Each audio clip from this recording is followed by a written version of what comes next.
হায় হায়, হাসরের মাঠ যেদিন কায়েম হবে, সকল নবী রাসূলরা কিন্তু অবস্থান করবে এক জায়গায়। তখন দেখবে নবী রাসূলরা দুইটা সিংহাসন, একটার মধ্যে আমার আল্লাহ বসবে, আর একটার মধ্যে কে বসবে? সকল নবীরা বলতেছে আদম নবী বসবে, তারপর বলতেছে আদম নবী বসবে না আমার মনে হয়, কেউ কেউ বলতেছে ইব্রাহিম নবী বসবে, কেউ কেউ বলতেছে ইব্রাহিম নবী বসবে না। তখন আমার আল্লাহ হযরত জিব্রাইলকে পাঠাবে, এই জিব্রাইল আমার হাবিব কোথায় দেখো।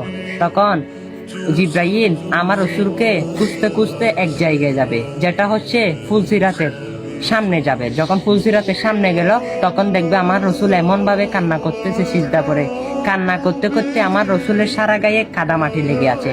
তখন জিব্রাইল জিজ্ঞেস করলো, ইয়া রাসূলুল্লাহ, আপনার গায়ে কাদা মাটি কিভাবে রাখলো?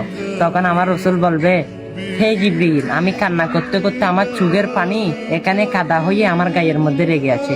হায় হায়, আমার কেমন নবী! সে